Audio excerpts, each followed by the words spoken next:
Hello everyone, welcome to our new series PYQ series, जहां पर हम सारे प्रीवियस ईयर के क्वेश्चन सॉल्व कर रहे हैं। मैं हूं Arpit from favourite free learning platform, जहां पे आप सब पढ़ सकते हो maths, SST, science, everything for free at learnerhub.com।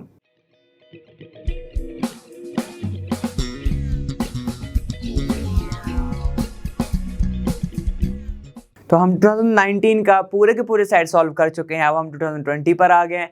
तो चलिए बिना कुछ टाइम वेस्ट करे जल्दी से चलते हैं और देखते हैं क्वेश्चन नंबर फर्स्ट अपना है क्या।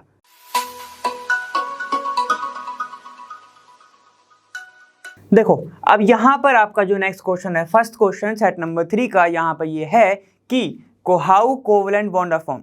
ठीक है, कोवेलेंट बॉन्ड बनते कैसे, ये बहुत क्वेश्चन आ चुके हैं कोवेलेंट बॉन्ड से। तो यहाँ पर हम देखेंगे कोवेलेंट बॉन्ड, ध्यान से देखो, ये रहा आपका कोवेलेंट, ये रहा बॉन्ड। ठीक है, देखो ये जो क्वेश्चन पूछा है वो सिर्फ एक क्वेश्चन में पूछा है। तो आप अगर बताना चाहो तो डायरेक्ट बता सकते हो कि शेयरिंग ऑफ इलेक्ट्रॉन से, शेयरिंग ऑफ इलेक्ट्रॉन से जो बॉन्ड का फॉर्मेशन होता है, उस बॉन्ड को ही हम बोलते हैं बेटा कोवेलेंट बॉन्ड उसी को बोला जाता है। ठीक है, बस अगर एक नंबर में पूछा है ऐसा, लेकिन अब समझने के लिए मैं तुम्हें थोड़ा समझा देता हूं कि मान लो कार्बन के पास क्या है, यहां पर 4 वैलेंस इलेक्ट्रॉन रहते हैं। ठीक है, तो कार्बन 4 ना दे सकता है टोटली, ना वो ले सकता है। क्लियर है? तो वो क्या करता है, मान लो एक हाइड्रोजन है, हाइड्रोजन भी क्या है, हाइड्रोजन को भी तो अपना ड्यूप्लेट कंप्लीट करना है। तो ये दोनों आपस में क्या करते हैं, ये शेयरिंग करते हैं। ठीक है, ये करते हैं शेयरिंग, और इनके बीच में जो बॉन्ड बनेगा बेटा उसी को ही हम बोलते हैं क्या, कोवेलेंट बॉन्ड। ठीक है, कैसे बनेगा, देखो ये इसका ऑर्बिटल है। ठीक है, और यहाँ पे कार्बन क्या करेगा, ये इसका ऑर्बिटल एक, और ये ऑर्बिटल, ये इसका ऑर्बिटल। ठीक है, क्या होगा, यहां पर कार्बन इसके साथ ऐसा शेयरिंग कर लेगा। ठीक है, ऐसे शेयरिंग करेगा जिसके कारण ये देखो आपस में क्या होगा, बॉन्ड की शेयरिंग हो रही है, इलेक्ट्रॉन की शेयरिंग हो रही है। इसी बॉन्ड के फॉर्मेशन को ही हम क्या कहते हैं बेटा, इसी को ही हम बोलते हैं कोवेलेंट बॉन्ड। कैसे बना, शेयरिंग ऑफ इलेक्ट्रॉन से। ठीक है, इसीलिए ये वीक होता है, अपन ने सेट में पढ़ा है वीक इलेक्ट्रॉन है यहाँ पे, इसलिए इसका मेल्टिंग पॉइंट और बॉइलिंग पॉइंट कम होता है। क्लियर है, वीक बॉन्ड है। तो यहाँ पर आपको सिर्फ इतना लिखना है, क्योंकि एक नंबर में पूछा है कि शेयरिंग ऑफ इलेक्ट्रॉन से बॉन्ड का फॉर्मेशन होता है, जिसको हम कोवेलेंट बॉन्ड बोलते हैं।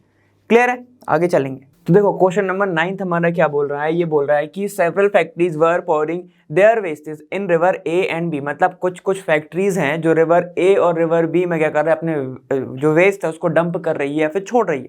ठीक है, अब उसमें क्या है, water samples were collected from these two reverse. अब वाटर सैंपल को कलेक्ट किया गया 2 रिवर से। ठीक है, it was observe that sample collected from A was acidic. ठीक है, तो ये क्या बोल रहा है, चलो इसको सम अप कर लो यार। एक क्या है तुम्हारा, एसिडिक है। ठीक है, अगर मैं इसको थोड़ा सम अप करके लिख रहा हूं। ठीक है, और देखो फिर उसमें पूछा गया है while that the river B was basic. ठीक है, तो B का क्या है, B है आपका बेसिक। ठीक है, चलो 2 चीज हो गई है। अब उसमें बोल रहा है the fact is located near A and B। अब जो A का, जिसमें वेस्ट कर रहा है, जो 2 रिवर है ना, ठीक है, A वाले रिवर में जो फैक्ट्री डंप कर रही है, जो कि एसिडिक सॉल्यूशन प्रोड्यूस कर रही है, वो कंपनी तुम्हारी A जो है वो कौन सी है और B तुम्हारी कौन सी है, इसके बारे में तुम्हें बताना। ठीक है, तो देखो ऑप्शन A दिया गया है, soap and detergent factories near A and alcohol, यहाँ पर क्या, डिस्टिलरी नियर B। ठीक है, ऐसे दिया है। चलो हम सबको पता है सोप और डिटर्जेंट क्या प्रोड्यूस करते हैं, ये एक बेसिक टाइप का भी बना सकते हैं। उसका वेस्ट प्रोडक्ट क्या हो सकता है, तुम्हारा वेस्ट प्रोडक्ट हो सकता है तुम्हारा सोडियम एसीटेट टाइप का। ठीक है, थोड़ा सा बेसिक टाइप का। चलो यहाँ पे देखो और क्या तुम्हारा और दिया, soaps and detergent factories near B and alcohol distillery near A। यहाँ पे देखो क्या, lead storage batteries manufacturing factories near A and soap and detergent factories near B। ठीक है, तो बस इन सबको एकदम मैच करते चलो। और यहाँ पर दिया हुआ इसका उल्टा। ठीक है, कि भाई B पे कौन सी होगी तुम्हारी, लेड मैन्युफैक्चरिंग वाली होगी, और यहाँ पे A पे क्या होगी तुम्हारी, ये होगी सोप एंड डिटर्जेंट। तो अपन इसको जानते हैं कि अगर अपन सबने पढ़ा हुआ है क्या, लेड स्टोरेज बैटरी मैन्युफैक्चरिंग, यहाँ पर उसका बाय प्रोडक्ट क्या होता है बेटा, H+ आयन निकलता है। H+ आयन क्या कर देगा, एसिडिक कर देगा। और एसिडिक कौन सा सॉल्यूशन हो रहा है, देखो कौन सी रिवर हो रही है, A रिवर हो रही है। ठीक है, तो आपका जो A रिवर है वहां पर क्या होना चाहिए, देखो ये होनी चाहिए किसमें, लेड स्टोरेज बैटरी का क्या हो रहा है, वहां पर मैन्युफैक्चरिंग हो रही है। ठीक है, क्या हो रहा है वहां पे, लेड स्टोरेज बैटरी की वहां पर मैन्युफैक्चरिंग हो रही है। और बी पे क्या होगा, बी पे क्या होगा, सोप और डिटर्जेंट को क्या होते हैं, थोड़े से बेसिक होते हैं, सबको पता है थोड़े से बेसिक होते हैं कि नहीं होते, वो सॉल्ट होता है ना फैटी एसिड का, या तो सल्फोनिक सॉल्ट होगा या तो सोडियम सॉल्ट होगा, ठीक है, तो क्या होता है थोड़ा सा बेसिक होता है। तो यहाँ पे क्या होगा, बी तुम्हारा क्या है, बी पे या तो सोप है या तो डिटर्जेंट है। तो आंसर आपका कौन होना चाहिए, सी आपका आंसर होना चाहिए। क्लियर है। और अगर अल्कोहल को अगर हम लेके चलते हैं कि भाई अल्कोहल थोड़ा सा एसिडिक होता है, माना मैंने, ठीक है, थोड़ा सा एसिडिक होता है लेकिन वो वाटर में सॉल्युबल भी हो जाता है, ठीक है, अगर उस माइंडसेट से लेके चलोगे तब तुम्हारा आंसर यहाँ पे भी आ सकता है, क्या, तुम्हारे बी जो है वो हो जाए कौन सी, बी वाला, ठीक है, अल्कोहल ये वाला, देखो बी तुम्हारा कौन सा हो सकता है, जब फैक्ट्रीज तुम्हारी लोकेटेड है बी नियर, कब, जब तुम्हारा किसके, सोप एंड डिटर्जेंट जो प्रोड्यूस कर रही है वो। और ए तुम्हारा क्या हो सकता है, जहां पे अल्कोहल डिस्टिलरी है, ठीक है, रिवर ए के पास, वो भी हो सकता है तुम्हारा, ठीक है। तो यहाँ पर दोनों ऑप्शन सही हो सकते हैं, लेकिन अगर ज्यादा अपन देखेंगे कि ज्यादा बेसिक या ज्यादा एसिडिक कौन सा होने वाला है, तो वो तुम्हारा कौन सा है, सी वाला ऑप्शन होगा। क्लियर है। तो चलो ये वाला क्वेश्चन खत्म, नेक्स्ट क्वेश्चन पर चलते हैं। देखो नेक्स्ट क्वेश्चन कौन सा है, 10th वाला बोल रहा है कि in which of the following the identity of initial substance remain unchange, मतलब कि ठीक है प्रोडक्ट जब बन रहा है, ठीक है, तो जब रिएक्टेंट की आइडेंटिटी चेंज ना हो तो उनमें से आपको चूज करने ऑप्शन दिया रखा है, ठीक है। सबसे पहला देखो क्या है, यहां पर दिया है कर्डलिंग ऑफ मिल्क, मतलब जैसे ही मिल्क से कर्ड में कन्वर्ट हो रहा है तो उसकी आइडेंटिटी चेंज होगी या नहीं होगी, आप बताएंगे, ठीक है। देखो और है formation of crystal by process of crystallization, यहाँ पे देखो है फर्मेंटेशन ऑफ ग्रेप्स और डाइजेशन ऑफ फूड। तो चलो सबके बारे में देख लेते हैं, क्या बोल रहा है वो, इनिशियल सब्सटेंस क्या होना चाहिए, अनचेंज होना चाहिए, ठीक है। तो देखो मिल्क था, अब कहां पे आ गया, पहले मिल्क था फिर आ गया कर्ड पे, ठीक है, मिल्क था, ठीक है, अब आ गया किस पे, कर्ड पे। तो यहां पर ये थोड़ा सा क्या हो गया बेटा, एसिडिक हो गया, ठीक है, एसिडिक हो गया ये, ठीक है। यहां पर क्या हो गया, थोड़ा तुम्हारा जो प्रोटीन है वो अलग हो गया होगा, ठीक है, वहां पे जो तुम्हारा इसके क्या होगा, एसिडिक नेचर में बदल गया, क्या हो गया, यहाँ पे फर्मेंटेशन टाइप की चीजें होने लगी। क्लियर। चलो यहाँ पे आ जाओ, ठीक है, यहाँ पर लैक्टोज था वो लैक्टिक एसिड में बदल गया, समझ रहे हो ना, यही होता है ना कर्ड में। चलो जाओ यहाँ पे देखो formation of crystal by formation of crystallization, ठीक है, तो क्रिस्टल का फॉर्मेशन क्रिस्टलाइजेशन के टाइम पे तो उसकी आइडेंटिटी तो कोई चेंज नहीं हुई। क्रिस्टलाइजेशन क्या होता है, जब तुम एकदम पेटल्स फॉर्म में, ठीक है, क्या करो, जब वहां पर तुमको वो क्या होते हैं, ऑब्टेन होते हैं, जैसे तुमने वाटर निकाल लिया किसी क्रिस्टल से तो क्रिस्टल ही रह गया ना, उसकी आइडेंटिटी थोड़ी ना चेंज हो गई, ठीक है। तो यहाँ पर इसकी आइडेंटिटी बेटा चेंज नहीं होगी, ठीक है, तो इसको मैं लिख रहा हूं अनचेंज आइडेंटिटी, ठीक है, ऐसे लिख सकता हूं इसको, ठीक है। यहाँ पे अब देखो यहाँ पे क्या, फर्मेंटेशन ऑफ ग्रेप्स, फर्मेंटेशन में भी सेम चीज हो गई, उसकी क्या हो जाएगी, पीछे की चीजें चेंज हो जाएंगी, ठीक है। जैसे कि अपन बात करते हैं अल्कोहल का जब फर्मेंटेशन होता है या फिर किसका, शुगर से तुम करते हो तो वहां पे चेंज आता है, यीस्ट डलता है, ठीक है, वही सब चीज है। तो यहाँ पे भी ये भी चेंज हो जाएगा, ये भी चेंज हो रहा है। और डाइजेशन ऑफ फूड तो हम सबको पता है, जब ग्लूकोज का डाइजेशन होगा या फिर किसी भी चीज का होता है, हमें पता है वो काइम, आप सबने पढ़ा हुआ है 10th में साइंस में, काइम में बदल जाता है, चाइम बोलते हैं कई लोग उसको, ठीक है। तुम्हें न्यूट्रिशन जो थे वो फूड से वो मिल जाते हैं, मतलब अब तुम्हें इनिशियल सब्सटेंस जो था वो चेंज हो चुका है, ठीक है, तो तभी आपको क्या मिल रहा है, वहां के जो अंदर के प्रोडक्ट है, जो बाय प्रोडक्ट है, उसको आप यूज कर पा रहे हो, ठीक है। तो यहाँ पर भी ये भी चेंज रहेगा, ये भी चेंज, बस चेंज क्या नहीं होगा आपका, ये formation of crystal by process of crystallization, ठीक है, क्रिस्टल तो आपको मिलना ही है। क्लियर। नेक्स्ट क्वेश्चन देखते हैं।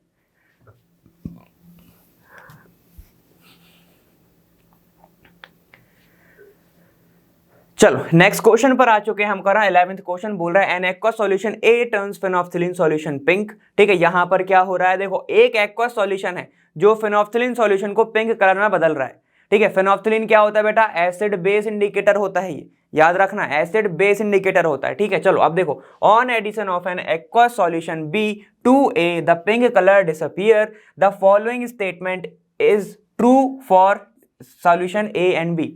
मतलब यहां पर मैंने अभी बताया कि जो आपका फेनोल्फथालीन होता है, ठीक है, पीपी लिख रहा हूं यहां पे, जो फेनोल्फथालीन इंडिकेटर होता है बेटा, ये होता है acid and base indicator, acid base indicator, याद रखना ये बात। अब उनने बोला कि जब मैंने एक सॉल्यूशन डाला, कौन सा, ए वाला, ठीक है, तो ये कौन सा कलर में बदल गया, देखो ये सीधे पिंक कलर में बदल गया, तो ये हो गया बेटा आपका पिंक कलर। अब जब मैंने इसके अंदर बी डाला, ठीक है, जब मैंने इसके अंदर बी डाला तो ये क्या हो गया बेटा, वापस से क्या हो गया, जो पिंक कलर है वो डिसअपियर हो गया, पिंक कलर हो गया डिसअपियर। ठीक है, तो मैं ये बात बोल सकता हूं ना कि ये जो होगा इसका एकदम अपोजिट नेचर का होगा, तभी तो डिसअपियर कर रहा है। जो ए कलर लेके आ रहा था बी कलर हटा रहा है, तो अपोजिट नेचर होगा एक सब का। ठीक है, तो आप ध्यान से सुनो, इसमें से कोई तो एक एसिड होगा, कोई तो एक बेस होगा। अब फेनोल्फथलीन हमेशा याद रखना बेस की प्रेजेंस में क्या देता है, पिंक कलर देता है।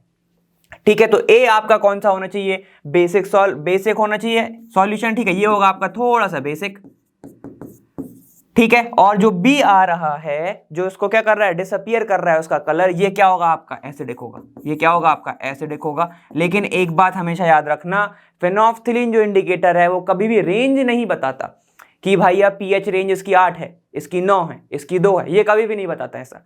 ठीक है, तो वो आपको बताना पड़ेगा। चलो देख लेते हैं यहाँ पे क्या है। अब A is strongly basic and B is weakly basic, कैसे बोल रहे हैं, ऐसे तो नहीं बोल सकते। ठीक है, ए इज स्ट्रांग बेसिक। ठीक है, तो स्ट्रांग और वीक के बारे में तो हम नहीं बता सकते, हम बस ये बता सकते हैं कि यहाँ पर A has a greater pH than 7 and B has a pH less than 7। ठीक है, तो यहाँ पर ए क्या कर रहा है, जिसको पिंक बदल रहा है वो क्या होगा, बेस होगा, और बेस का पीएच क्या होता है, 7 से ज्यादा होता है। तो अपन ऑप्शन सी लगा सकते हैं। क्या बोल रहा है, A has a pH greater than 7 और B has a pH less than 7। ठीक है, यहाँ पे देखो क्या है, ए और डी ऑप्शन दिया हुआ है, A has pH less than 7, और अगर 7 से कम हो गया तो वो एसिडिक हो जाएगा। तो ये वाला ऑप्शन तुम्हारा गलत है। आंसर कौन सा आएगा तुम्हारा, सी वाला आंसर आएगा। क्लियर हो गया।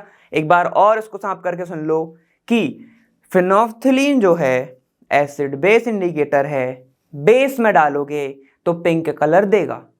ठीक है, मिल गया तुम्हें पिंक कलर, मतलब फेनोल्फथलीन के साथ अब बेस प्रेजेंट है। अब तुमने उसको एसिड डाल दिया तो वो बेस को कर देगा न्यूट्रलाइज, और फेनोल्फथलीन का कलर वापस क्या हो जाएगा, चला जाएगा।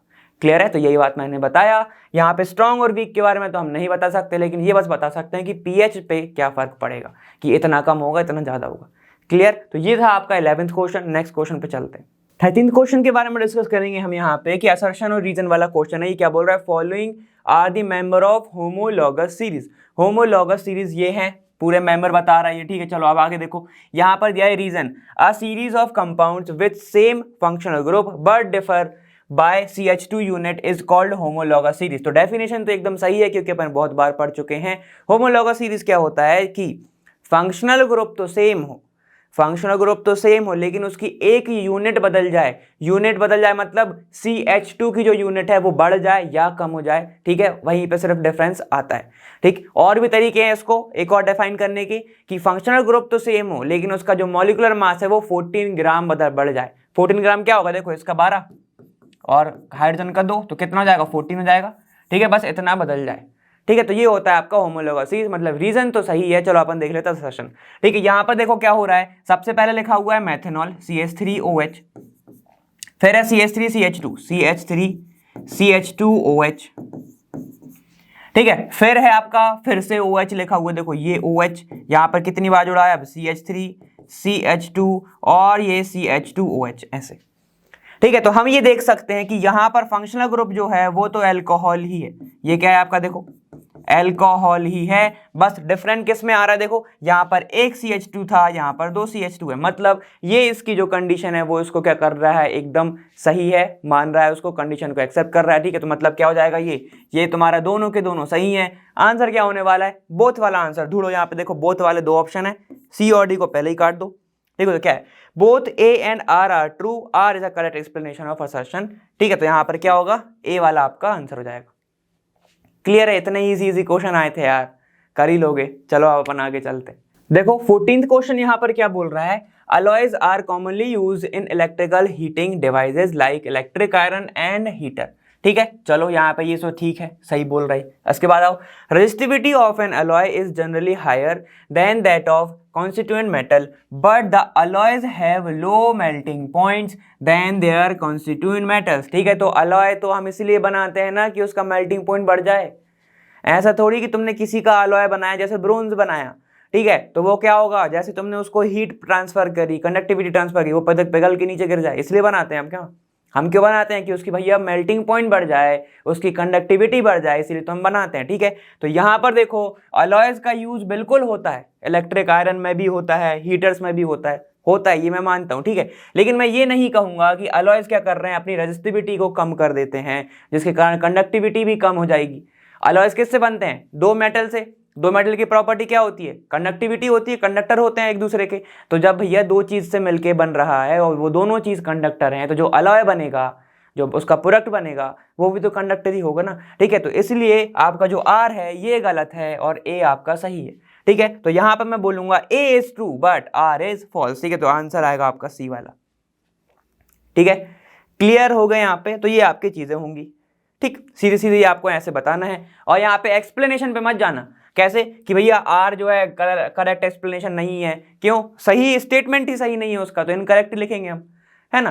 तो अब अपन आगे चलेंगे, ये ऐसे क्वेश्चन करके आना। चलो क्वेश्चन नंबर 15 की बात करेंगे। यहाँ पे क्या है कि mention with reason the colour change observe when, ठीक है। कलर चेंज तुम्हें देखने को मिलेगा यहाँ पे, कब, कैसे, क्या, ठीक है। तो इसके बारे में बात करनी है। पहला तुम्हें दिया है silver chloride is expose to sunlight, ठीक है। मान लेते हैं ये रही आपकी विंडो, ठीक है। ये है आपकी एक विंडो ऐसी, ठीक है। ये रही विंडो। अब यहाँ से आ रही है, यहाँ पर एक बॉल रखा गया है। ऐसे पूछते हैं क्वेश्चन, देखो ये क्वेश्चन आया हुआ है तो बता रहा हूँ, ठीक है। एक चाइना डिस्क के अंदर यहाँ पे क्या देखो, सिल्वर क्लोराइड, ठीक है। सिल्वर क्लोराइड क्या होता है बेटा? AgCl। यहाँ पर रखा हुआ है AgCl।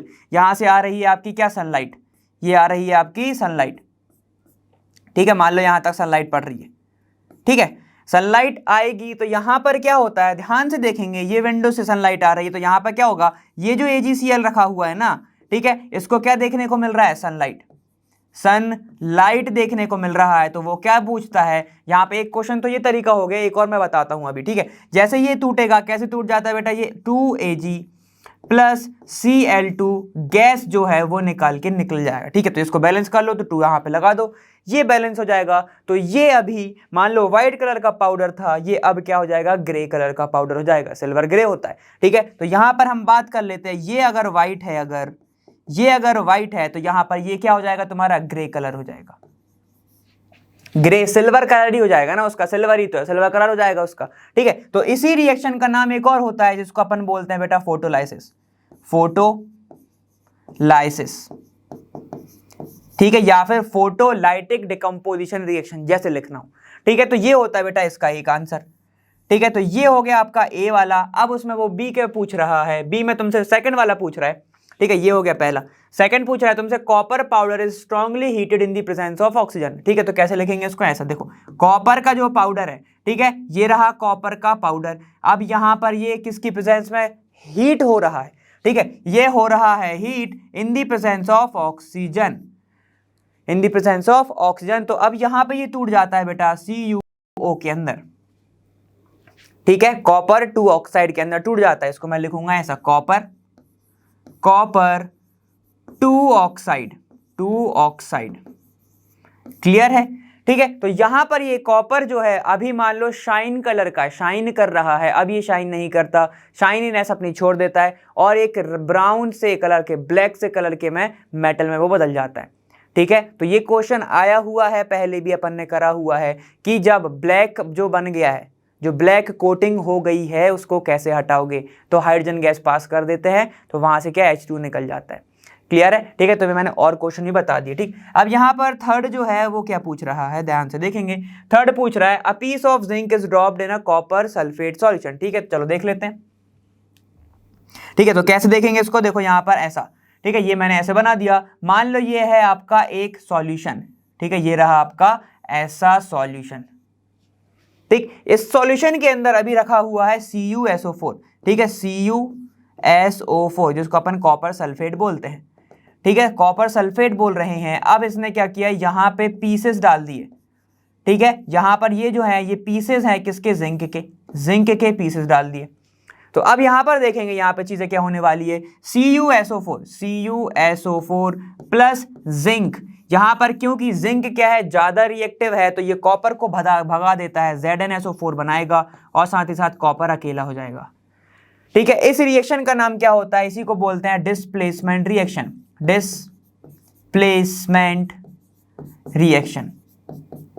डिस्प्लेसमेंट रिएक्शन इसका नाम होता है, ठीक है। अब क्या होगा, ये आपका अभी ब्लू कलर का रहेगा, यहाँ पे जाएगा तो ये कलरलेस हो जाएगा, ठीक है। जिंक के आने के कारण ये क्या हो गया, कलरलेस हो गया। पहले ये कलर्ड था, लगभग ब्लू कलर का था, सबने ब्लू विट्रॉल पढ़ा होगा, मैंने पूछा था लाइव क्लास में। ठीक है, ये क्या हो जाएगा आपका कलरलेस हो जाएगा। समझ में आ गया? ठीक है, तो अब मैं बता देता हूं तुम्हें कि कैसे कैसे और क्वेश्चन वो पूछता है। ठीक है, तो चलो ध्यान दो। यहाँ पर पहला जो क्वेश्चन था वो आपका क्या था देखेंगे। यहाँ पर था silver chloride is expose to sunlight. तो अब ये घुमा के ऐसे देता है, एक पाउडर है जो कि रखा हुआ है चाइना डिश के अंदर। ठीक है, उसको एक्सपोज हो रहा है वो किस में, सनलाइट की प्रेजेंस में। एक टाइम के बाद वो व्हाइट पाउडर ग्रे हो गया, तो वो ग्रे सब्सटेंस है क्या, तो वो आपका सिल्वर है। ठीक है, तो ऐसे आपसे क्वेश्चन पूछता है। दूसरी चीज, दूसरा यहाँ पे क्या है, copper powder is strongly heated. तो इसके बारे में पूरा एक पैरा में क्वेश्चन आया था। ठीक है, कि वो ब्लैक सब्सटेंस बन रहा है, ब्लैक कोटिंग हो रही, तो वो क्या है, हाइड्रोजन गैस उसके ऊपर से पास कर सकते हैं तो वो ठीक हो जाएगा। ठीक है, तो ऐसे ऐसे कैसे क्वेश्चन आता है। अब यहाँ पर क्या है, यहाँ पर बहुत सारे क्वेश्चन वो साथ में मिला के देता है कि जिंक डाल दिया, एल्यूमिनियम डाल दिया। ठीक है, तो वो डिस्प्लेसमेंट रिएक्शन से बहुत सारे क्वेश्चन पूछ लेता है। घबराने की बात नहीं है, ऐसे ही सॉल्व करना है तो आंसर आ जाएंगे सब। क्लियर है? चलिए अब अपन आगे चलते हैं। चलो क्वेश्चन नंबर 16 की बात करो। डायरेक्ट क्वेश्चन आया तुम्हारा। ठीक है, complete and balance the following chemical equations. ठीक है, डायरेक्ट क्वेश्चन है, इसमें क्या करना है देखो। रिएक्शन मैंने बहुत बार कराई है, लाइव क्लासेस में भी डिस्कस किया था कि अगर बेस जिंक से रिएक्ट कर रहा है, ये मेटल है, तो क्या बनेगा बेटा, कंपाउंड बनेगा। कंपाउंड क्या होता था, Na2ZnO2, यही बनता था। इसको क्या बोलते थे, सोडियम जिंकेट।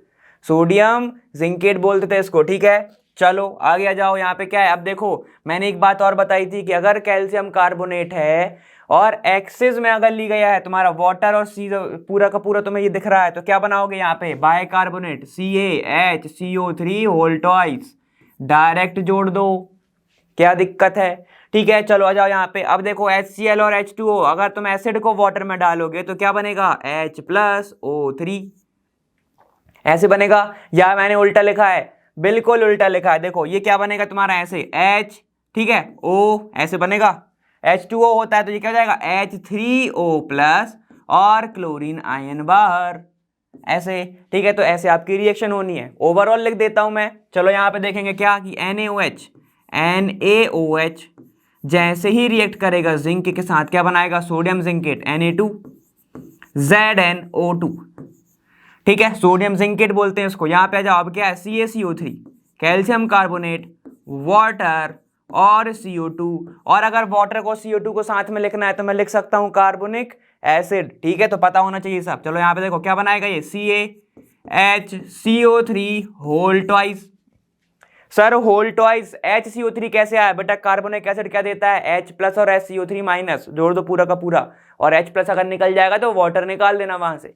ठीक है, चलो आ जाओ अब आगे। यहाँ पे देखो क्या बन जाएगा, HCl और प्लस, अगर यहाँ पे डाला हुआ है क्या तुम्हारा H2O, मतलब एसिड को डाला गया है वाटर के अंदर, क्या देगा, ये H+ देगा। H+ देगा तो ये क्या हो जाएगा आपका H3O+। प्लस क्यों आया सर, ऑक्सीजन कभी भी 3 बॉन्ड नहीं बनाता, 2 ही बॉन्ड बनाता है, और अगर अपनी कैपेसिटी से ज्यादा बॉन्ड बना रहा है तो प्लस चार्ज आ जाएगा। क्लियर है? क्या रह गया सर, H, यहाँ पर Cl निकाल दो, सिर्फ Cl निकल गया ना। देखो H+ तो उससे पूरा का पूरा जुड़ गया, Cl बच गया तो Cl निकाल लिया मैंने। ठीक है, देख लेते हैं बैलेंस है या नहीं है रिएक्शन। देखो कैल्शियम 1 है, ठीक है, यहाँ पर 1 है। C कितने हैं, यहाँ पे देखो 1 कार्बन 2 कार्बन, यहाँ पर 2 कार्बन, देखो बाहर ट्वाइस लगा हुआ है। O 3 है 4, और ये कितने हो गए 6, देखो 3 से 3 टाइम्स 2 कितना होता है, 6 होता है। क्लियर हो गया यहाँ पे। अब देखो H2 कितने हैं, 2 है, यहाँ पे 2 है, यहाँ पे 2 है, ये 2 है ना, यहाँ पे भी 2 है। क्लियर, यहाँ पे देखो सोडियम कितना है, NaOH, ठीक है, तो यहाँ पे मैं 2 लगा दे रहा हूँ, यहाँ पे क्या होगा, Na2 हो गया। O कितने हैं, 2 हैं, H क्या है, तो साथ में साथ निकल जाएगा, H2 गैस बाहर निकाल दो। ठीक है, Zn1 है, Zn1 है। क्लियर हो गया, तो ये आपकी ये बैलेंस हो गई। यहाँ पर देखो ये सारी की सारी बैलेंस है क्या, H3 हो गया, O1 है, O1 है, Cl1 है, 1 है। क्लियर, ठीक है, तो ये सारी की सारी अब आपकी बैलेंस हो चुकी है रिएक्शन। और अगर इसको और बैलेंस करना है तो अब क्या ही करो। क्लियर है ना। ठीक, तो ऐसे आपको बैलेंस करना था रिएक्शन, ऐसे आपको रिएक्शन करके आनी थी। पता क्या होना चाहिए था, प्रॉपर्टीज। कैसी प्रॉपर्टी, अगर बेस रिएक्ट करेगा मेटल के साथ तो कंपाउंड बनेगा। अगर CaCO3 को मैंने ज्यादा डाल दिया वाटर, ठीक है, तो कैल्शियम हाइड्रोक्साइड नहीं बनाएगा, वो बाइकार्बोनेट बनाएगा। क्यों, यहाँ पे देखो 2 चीजें प्रेजेंट है। क्लियर है। और एक चीज और क्या पता होना चाहिए था कि अगर तुम्हारा एसिड जाएगा किसमें, वाटर में, तो क्या बनेगा आपका, H3O+ बनेगा और Cl निकल जाएगा बाहर। क्लियर है, काफी ज्यादा इजी वाला था ये वाला क्वेश्चन। मेरे ख्याल से सबने सही करके आए होंगे, वो कब, 2020 में। तो अब अगर ये क्वेश्चन अभी आ गया तो कर लेना अच्छे से, ठीक है। नेक्स्ट क्वेश्चन पर चलते हैं। चलिए नेक्स्ट क्वेश्चन है आपका 16 का और पार्ट, ठीक है। तो बहुत ईजी ये वाला, देखो क्या बोल रहा है, during electrolysis of brine a gas G is liberated at anode, ठीक है। ध्यान से सुन लो, ब्राइन मतलब क्या होता है, NaCl का सॉल्यूशन वाटर के साथ। ब्राइन कब बोलते हैं, सॉल्ट प्लस वाटर को ब्राइन बोला जाता है, ठीक है। तो एक काम करता हूं मैं, यहां पर इसने एनोड बोला तो मैं 2 इलेक्ट्रोड डाल ही देता हूं, ठीक है। यहां पर मैंने एक बीकर लगा लिया, यहां पर मैंने 2 इलेक्ट्रोड को डाल दिया ऐसे, ठीक है। अंदर डाल दिया बेटा मैंने क्या, ब्राइन का सॉल्यूशन।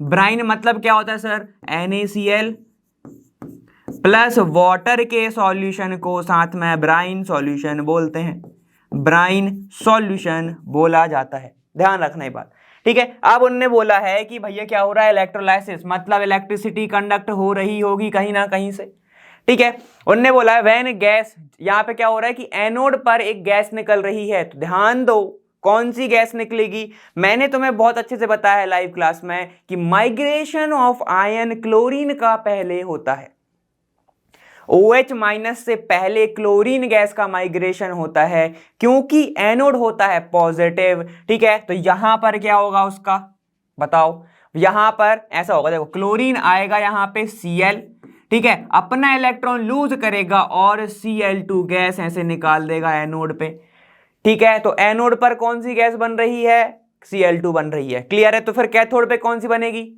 दिमाग लगाओ, ठीक है। यहाँ पे क्या बनेगा, सोडियम हाइड्रोक्साइड नीचे, तो क्या बच गया, सिर्फ H2 गैस बच गई ना, ठीक है। तो लगा लेना वो, ठीक है। चलो अब जाओ, आप क्या बोला था, व्हेन दिस गैस G मतलब chlorine gas is pass through slagged lime, क्या होता है स्लैग्ड लाइम, देखो कंफ्यूजन कहाँ होती है, lime water, slagged lime, quick lime में बहुत ज्यादा कंफ्यूजन होती है, तो इसमें कंफ्यूज मत होना, एग्जाम के पहले इन सब के नाम देख के जाना, ठीक है। यहाँ पे देखो स्लैग्ड लाइम क्या होता है,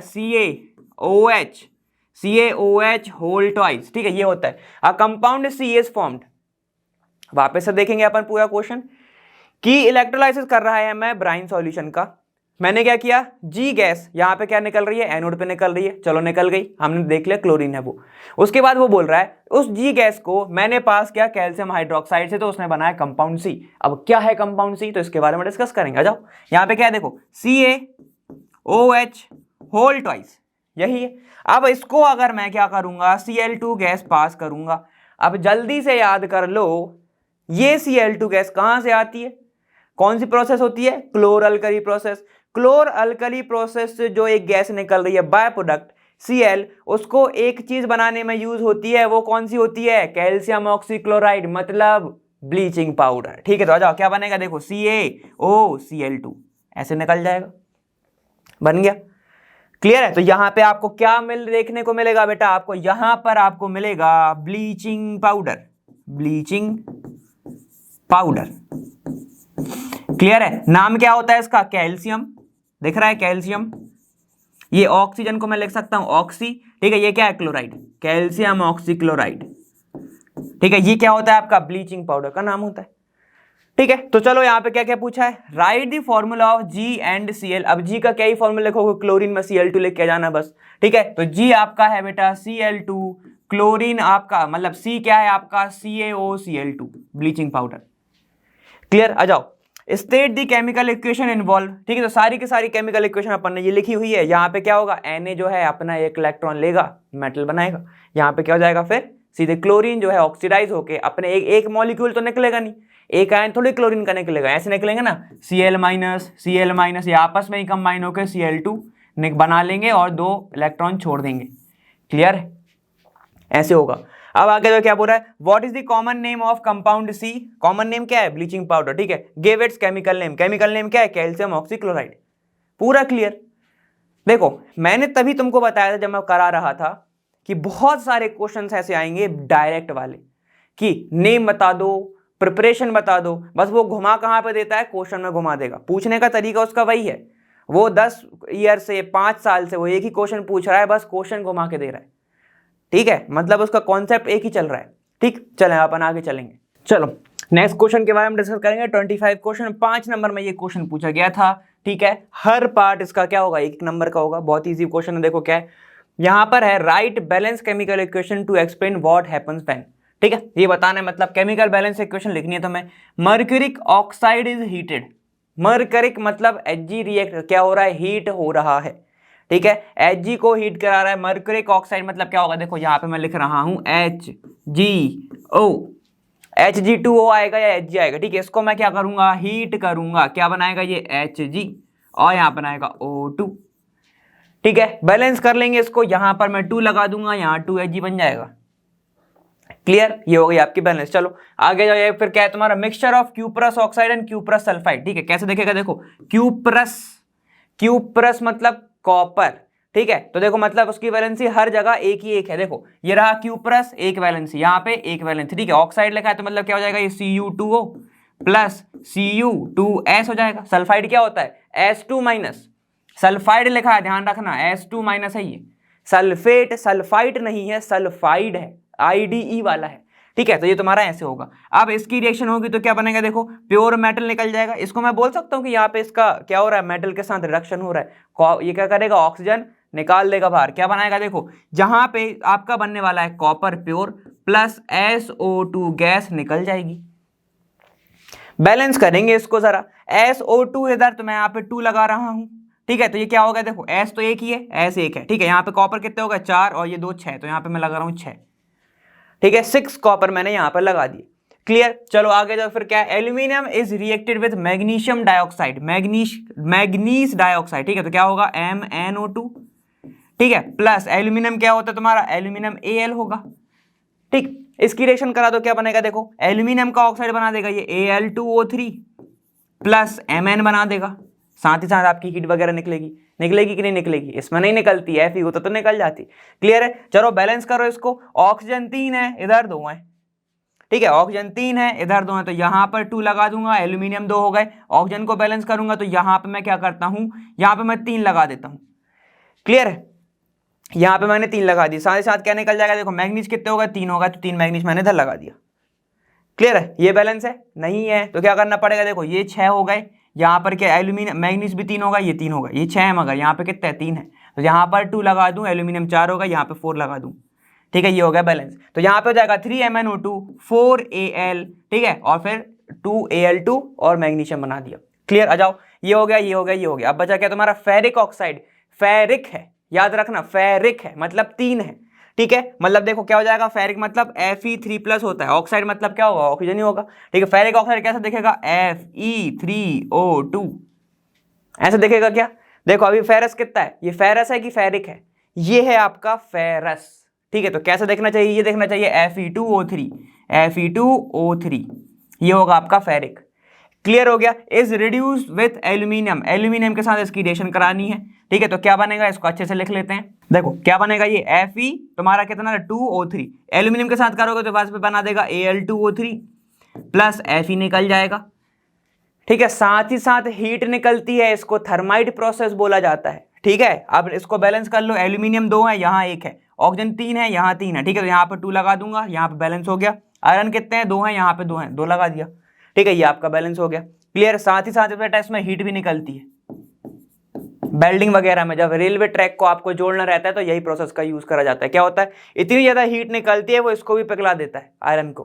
क्लियर, चलो ये सब अपन ने पढ़ा हुआ है। जिंक कार्बोनेट, जिंक कार्बोनेट कैसा दिखेगा, ZnCO3, ठीक है, क्या हो रहा है, अंडरगोस कैल्सिनेशन। कैल्सिनेशन में क्या होता है, कैल्सिनेशन में क्या होता है, कार्बोनेट है तो क्या करोगे, इसको रीहीट करोगे, हीट करूंगा तो जैसे ही क्या निकल जाएगा, यहाँ पे ऑक्साइड बनाएगा, किसका, मेटल का ऑक्साइड प्लस CO2 बाहर, CO2 गैस बाहर। देखो बैलेंस है कि नहीं, कार्बन एक, ऑक्सीजन 3, Zn1, तो ये तो पूरी बैलेंस ही है, ठीक है। ये हो गया आपका पहला, ये दूसरा, ये तीसरा, ये चौथा और ये आपका पांचवा। क्लियर, चलें आगे नेक्स्ट क्वेश्चन देखते हैं। देखो अब है आपका कौन सा 25th का और पार्ट। यहां पर क्या बोल रहा है, उसका पहला बोल रहा है, by the transfer of electrons illustrate the formation of bond in magnesium chloride and identify the ion present in this compound. ठीक है, मैग्नीशियम क्लोराइड। चलो आ जाओ, यहाँ पे क्या होगा, ये रहा आपका Mg, ये रहा आपका Cl, Mg और Cl। जल्दी से बताओ मैग्नीशियम का नंबर कितना होगा। ठीक है, 11 फिर 12, ठीक है, 11 फिर 12। 11 किसका होता है, सोडियम, 12 किसका होगा, मैग्नीशियम का होगा। ठीक है, यहाँ पे देखो ये कितना होगा, इसका होगा बेटा 12, तो इसको मैं ऐसे लिख रहा हूं MgCl2 होता है आपका मैग्नीशियम क्लोराइड। ठीक है, तो जाओ डिस्कस करेंगे। यहां पर Mg कैसे देखेगा आपको 2 8 और 2। ठीक है, यहां पर कैसे देखेगा Mg जब दो वैलेंस शेल हैं, इसके में दो वैलेंस शेल इलेक्ट्रॉन है। ठीक है, जिसको मैं क्या बोलूंगा, इसको मैं बोलूंगा वैलेंसी इलेक्ट्रॉन, वैलेंसी इलेक्ट्रॉन या फिर वैलेंस इलेक्ट्रॉन। ठीक है, ये क्या करेगा, दो इलेक्ट्रॉन शेयर करेगा। क्यों? क्योंकि उसको अपना ऑक्टेट कंप्लीट करना है। ठीक है, तो कैसे देखेगा, देखो ये देखेगा आपको 2 और 8 देखेगा। वहीं पे क्लोरीन की बात करेंगे तो क्लोरीन कैसा होता है, इसका ग्राउंड स्टेट होता है, मतलब कि जब वो नॉर्मल स्टेट जैसे पीरियड टेबल में प्रेजेंट रहता है वो। ठीक है, तो कैसे दिखता है, 17 इसका एटॉमिक नंबर होगा, 2 8 और 7 होगा। अब ये 7 इलेक्ट्रॉन तो देगा नहीं, ये क्या करेगा, एक इलेक्ट्रॉन लेना चाहेगा। ठीक है, तो क्या बन जाएगा, देखो ये Cl माइनस, ये बन जाएगा 2 8 और 8, तब जाके इसका क्या हो जाएगा, इसका भी ऑक्टेट कंप्लीट हो रहा है और इसका भी क्या हो रहा है, ऑक्टेट कंप्लीट हो रहा है। क्लियर हो गया? ठीक है, तो हम जब डॉट स्ट्रक्चर बताते हैं तो किसी भी एटम के ऊपर हम डॉट डॉट से क्या बताते हैं कि वहां पर कितने वैलेंसी इलेक्ट्रॉन प्रेजेंट है। ठीक है, तो अगर मैं मैग्नीशियम बना रहा हूं ऐसे, ठीक है, कितने प्रेजेंट है इसके वैलेंस में, एक यहाँ पे प्रेजेंट होगा, एक यहाँ प्रेजेंट होगा, ऐसे बता दूं, 2 इलेक्ट्रॉन है सिर्फ वैलेंसी इलेक्ट्रॉन में। ठीक है, मतलब आउटर मोस्ट शेल में। अब क्लोरीन की मैं बात करूं, क्लोरीन क्या बनाएगा, ऐसे 1 2 3 4 5 6 और ये तुम्हारा 7 बनाएगा। ठीक है, क्योंकि क्लोरीन के पास होते हैं 7 आउटर मोस्ट इलेक्ट्रॉन होते हैं। ठीक है, आउटर जो सेल है उसमें कितने रहेंगे, 7 इलेक्ट्रॉन रहेंगे, मैग्नीशियम में 2 रहेंगे। अब ये देखो यहां पर चीजें क्या होंगी, ये शेयरिंग से नहीं बना सकते, शेयरिंग से कार्बन बनाता है। क्यों? क्योंकि उसके पास 4 इलेक्ट्रॉन होते हैं, ना 4 वो दे पाएगा ना 4 वो ले पाएगा, इसलिए वो शेयरिंग करता है। ठीक है, तो यहां पर क्या होता है, यहां पर होता है बेटा ट्रांसफर ऑफ इलेक्ट्रॉन। क्या होता है ट्रांसफर में, देखो क्या होगा, मैग्नीशियम अपना इलेक्ट्रॉन यहां ट्रांसफर करेगा। ठीक है, तो कैसा दिख जाएगा, देखो यहां पर एक मैग्नीशियम ने अपना इलेक्ट्रॉन ट्रांसफर किया, यहां पर हो जाएगा 8। ठीक है, ये देखो Cl यहां पर 2 3 4 5 6 7 8। अब क्लोरीन किसी और का इलेक्ट्रॉन रखा हुआ है तो उसके ऊपर आ जाएगा नेगेटिव चार्ज। ठीक है, और मैग्नीशियम ने अपना इलेक्ट्रॉन डोनेट करा है तो उसके ऊपर आ जाएगा पॉजिटिव चार्ज। क्लियर? इसका तो ऑक्टेट कंप्लीट हो गया, इसका नहीं हुआ है, तो ये क्या करेगा, एक और क्लोरीन मॉलिक्यूल रहेगा ऐसे। ठीक है, 1 2 3 4 5 6 7। ठीक है, तो ये क्या करेगा, अपना एक और इलेक्ट्रॉन को ऐसे डोनेट कर देगा। तो मैग्नीशियम ने कितने इलेक्ट्रॉन डोनेट कर दिए, 2, तो कितने चार्ज आएंगे, 2 चार्ज। ठीक है, लगा दो, यहाँ पे क्या बन जाएगा, देखो Mg, ये हो गया 2+। ठीक है, यहाँ पे बन गया Cl माइनस 1 2 3 4 5 6, ये तुम्हारा 7 8। यहाँ पे क्या होगा, Cl 1 2 3 4 5 6 7 8, यहाँ पे क्या हो जाएगा नेगेटिव, यहाँ पे 2+। ठीक है, तो ऐसे होता है आपका इलेक्ट्रॉन का ट्रांसफर। ओवरऑल मैं दिखाना चाहूं तो मैं कैसे दिखाऊंगा, ध्यान से देखो, देखो ध्यान से देखो, यहां पर क्या होगा, इसने एक इलेक्ट्रॉन दिया और एक और ही इसका मॉलिक्यूल होगा, उसको भी एक और इलेक्ट्रॉन देगा, तो क्या बन जाएगा, ध्यान से देखो, ये Mg 2+ और 2 Cl minus ion, 2 Cl minus ion. ठीक है, तो यहां पर क्या हो जाएगा, देखो ऐसे, तो ये इसको मैं अगर ओवरऑल लिखूंगा तो मैं ऐसे लिख सकता हूं, देखो MgCl कितने बार जोड़ रहे हैं, 2 जोड़ रहे हैं, तो आपका जो कंपाउंड बनेगा, ठीक है, यहां पर क्योंकि क्या हो रहा है, transfer of electron, transfer of electron हो रहा है, इसलिए बेटा यहां पर जो बॉन्डिंग होती है वो कौन सी होती है, आयोनिक बॉन्डिंग, आयोनिक बॉन्डिंग। ठीक है, और अगर शेयरिंग हो रही होती तो कौन सा बॉन्ड बनेगा, जल्दी से बताएं आप सब। ठीक है, मेरे को बताना कमेंट में। चलो यहां पर क्या होगा, आयनिक बॉन्डिंग होगी, तो समझ में आ गया। तो ये ऐसा आपका स्ट्रक्चर दिखने वाला है। क्लियर? चलो अब आ जाओ, यहां पे क्या करना है और क्या बताना है तुम्हें, कि the ion present in this compound, कौन कौन से आयन प्रेजेंट है बेटा, Mg2+ और यहां पर Cl माइनस है। और अगर तुम्हें टोटल बताना है तो कितने Cl माइनस है, 2 Cl माइनस है। क्यों? क्योंकि एक Cl तो एक इलेक्ट्रॉन ले पाएगा, है ना। आ जाओ, ionic compounds are solid give reason, second point ये बोल रहा है सॉलिड ही क्यों होते हैं, क्योंकि यहां पर इलेक्ट्रॉन का ट्रांसफर हो रहा है, चार्जेस में बदल रहे हैं एक दूसरे के, और अगर चार्जेस में बदल रहे हैं, नेगेटिव और पॉजिटिव पोल एक दूसरे को बहुत अच्छे से खींचता है। ठीक है, तो मैं यहां पर बोलूंगा क्योंकि अट्रैक्शन बहुत ज्यादा है, अट्रैक्शन बहुत ज्यादा है, जिसके कारण ये जो बॉन्ड बनाएंगे एकदम स्ट्रॉन्ग बॉन्ड बनाएंगे। अट्रैक्शन ज्यादा है जिसके कारण क्या होगा, बॉन्ड फॉर्मेशन होगा, स्ट्रॉन्ग बॉन्ड, स्ट्रॉन्ग बॉन्ड बनेगा। और अगर स्ट्रॉन्ग बॉन्ड बन गया तो तोड़ने में भी तो एनर्जी बहुत ज्यादा लगेगी, जिसके कारण यहां पे क्या होगा, ये सॉलिड होगा, ये क्या बनता है, सॉलिड टाइप के स्ट्रक्चर होता है, जैसे NaCl, MgCl, ठीक है, CaCl2, ठीक है, ऐसे सब चीजें बनता है। क्लियर, KCl हो गया, ये सारे के सारे क्या बनाएंगे, सॉलिड स्ट्रक्चर बनाएंगे। क्लियर, चलो अब यहां पर है क्या कि right the help of label diagram show the experimental set up of action of steam on metal. अब स्टीम का आपको बताना है एक्शन मेटल के ऊपर कैसा होगा, तो वो अपन इस सबको मिटा के बताऊंगा मैं, ठीक है। देखो जो थर्ड पार्ट था वो क्या बोल रहा है तुम्हारा, ये बोल रहा है यहाँ पे तुम्हें डायग्राम बताना है, स्टीम का सेटअप है, ठीक है। एक काम करेंगे, यहाँ पे अपन ने बर्नर लगा दिया गया है, ठीक है, यहाँ से हीट है, यहाँ पर ये जो आपको दिख रहा है ग्लास बोल सोक्ड इन वाटर, ठीक है, यहाँ पर क्या हो रहा है, ये जो वाटर में क्या है, एक ग्लास बोल है, तो क्या होगा, जैसे ही ये एनर्जी को क्या करेगा, वहां पे एब्जॉर्व करेगा, ये बदल जाएगा बेटा स्टीम में, ठीक है, बदल जाएगा, यहाँ पे स्टीम हो गया, क्योंकि गैस बन जाएगी ना, वाटर क्या होगा, गैस फॉर्म करेगा, उसी को तो स्टीम बोलते हैं, अगर वाटर गैस फॉर्म में उसी को स्टीम बोल रहे हैं, ठीक है। यहाँ से ये मेटल का सैंपल रखा हुआ है, ये आपका मेटल का सैंपल आपको दिख रहा है, ठीक है, क्या होगा, ये देखो, ये रहा आपका मेटल का क्या है, ये सैंपल है, ठीक है। जैसे ही यहाँ पे बनेगी स्टीम, मतलब H2O मेटल से आके रिएक्शन करेगा, तो क्या बनता है, देखो, जब कभी भी अगर मेटल जो है रिएक्ट करेगा वाटर के साथ, तो वो बनाता है बेटा मेटल ऑक्साइड, मेटल ऑक्साइड बनाएगा, और साथ ही साथ H2 गैस को निकालेगा। क्लियर है, देखो कैसे दिख रहा है, जैसे इसने किया H2O बना, यहाँ पे H2O बना, रिएक्ट किया मेटल के साथ, यहाँ से क्या होगा, यहाँ से आपकी जो H2 गैस है वो निकल के जा रही है, वाटर के अंदर गया, वाटर के अंदर क्या होगा, बबल्स निकलेंगे, बबल्स निकलेंगे किसके, ठीक है, हाइड्रोजन गैस के, और हाइड्रोजन गैस ऊपर आके क्या हो जाएगी, डिपॉजिट हो जाएगी।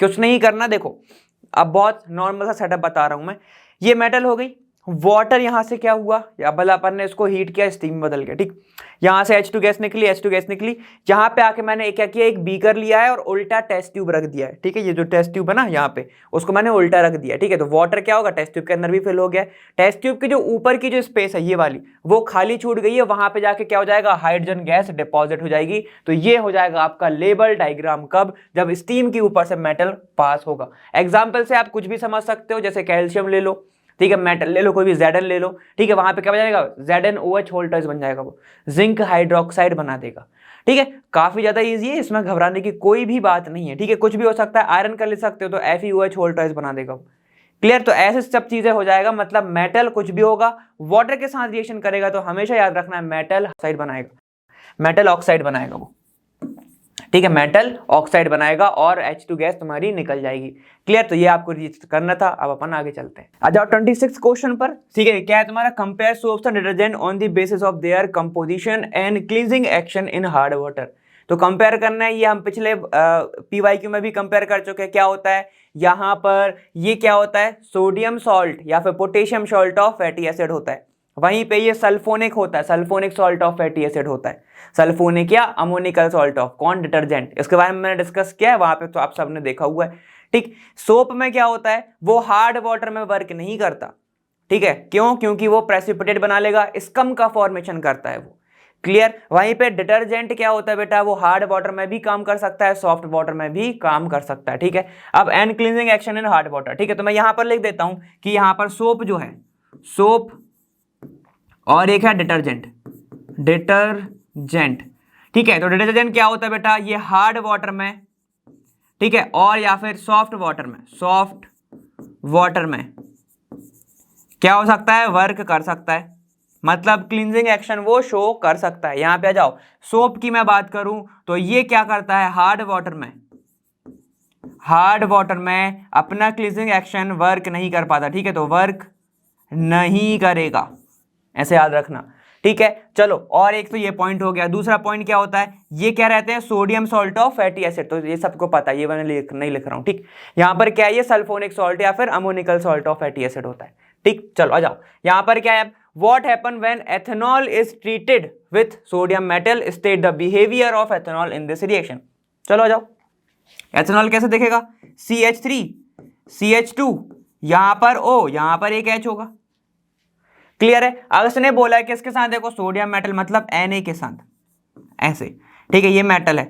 ध्यान रखना, तुम्हारा जो अल्कोहल होता है ये थोड़ा सा क्या होता है बेटा, एसिडिक होता है, ये क्या होता है, एसिडिक नेचर का ये होता है थोड़ा सा, ठीक है। तो क्या होगा, जल्दी से बताओ, सोडियम मतलब मेटल और एसिड की जब रिएक्शन होगी तो क्या होता है, एक सॉल्ट बनता है और एक H2 गैस निकल जाती है। बहुत ज्यादा क्लियर है। चलो यहाँ पे क्या बना लेंगे अपन, CH3 CH2ONA बना देगा ये प्लस ये नेगेटिव, ठीक है, और साथ ही साथ बेटा यहाँ से H2 गैस निकल जाएगी, H2 गैस बाहर, ऐसे बनेगा, ठीक है। बैलेंस करने के लिए क्या करेंगे, यहाँ पे H2 है, यहाँ पे 2 लगा दो, ठीक है, तो यहाँ पे भी 2 लगा दो, ये कितना बन जाएगा, 2 मॉलिक्यूल बन जाएंगे इसके, ठीक है, ये हो गई आपकी बैलेंस, H2 गैस निकल जाएगी।